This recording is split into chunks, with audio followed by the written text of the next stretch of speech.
bill. But, Mr. President, where do we find ourselves? We find ourselves confronting an orchestrated effort by the Republican leader to delay and obstruct. We've seen this play a record number of times before this body. In 10 months, we all know they broke the 2-year filibuster record. We're now, I believe, at 72 filibusters for this Congress. The one difference in this instance, as we've actually been provided with a copy of the page from the Republican playbook on how they intend to thwart this body from acting on this important legislation. This was provided to us by a lobbyist involved in Republican strategy meetings. Let me read, Mr. President, verbatim what this email says. Quote, it's too bad the press galleries are bare. It's almost midnight, but it's too bad. Listen to what this memo says. The thinking now is to still use as much of the 30 hours post-closure on the motion to proceed for debate on thematically group amendments. The goal is for a theme. Example, climate equals higher gas prices each day.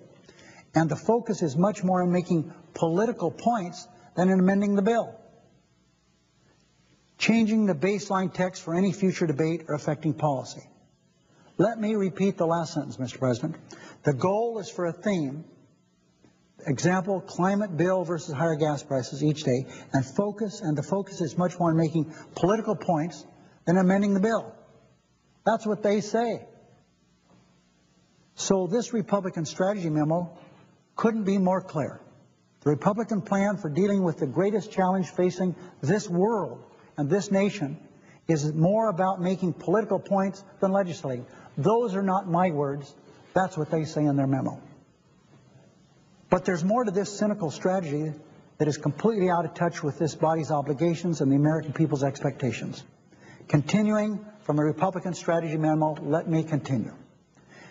The GOP anticipates a struggle over which amendments are debated and eventually finger-pointing over blame for demise of the bill. In the GOP view, this will take at least the rest of this week and hopefully into next week. Mr. President, you couldn't make anything up more cynical. This is the truth, and they say truth is stranger than fiction, and this certainly is. Now they go on to say, at some point, Reid will have to move from the bill, and the GOP plans to oppose UC and potentially force debate on debatable motions and vote against cloture on any such motion.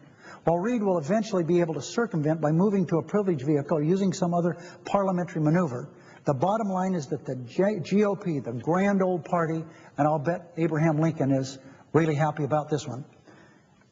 The bottom line is that the GOP very much wants to have this fight in it for a prolonged period and then make it difficult as possible to the bill.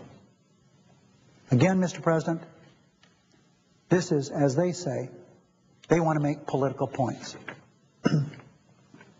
Anyone watching this debate will know the Republicans have fully executed this strategy. What did they do today to execute making political points? Some political point. It is routine here to not read the amendments. They said we object. So we proceeded to have the amendment read.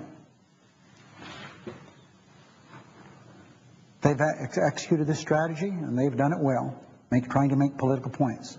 And would have no reason to doubt that they're prepared to go to the final mile to stretch out consideration of this bill before finally killing it. That's what they say they want to do. In case anyone needed more proof about their designs, I offered with our staffs several consents that would have stopped the obstruction we've witnessed the past few days. My consents would have permitted each side to offer amendments to this bill and put in place a process to allow the Senate to move forward toward completing action. Isn't that an interesting concept, Mr. President? A bill is offered, and I've been around a long time, and people have been here a lot longer than I have, but I defy anyone to have ever laid down a perfect piece of legislation. That's why we have the amendment process. And a bill was laid down, and we thought there should be an opportunity to try to make the bill better. And that certainly wasn't what they have in mind.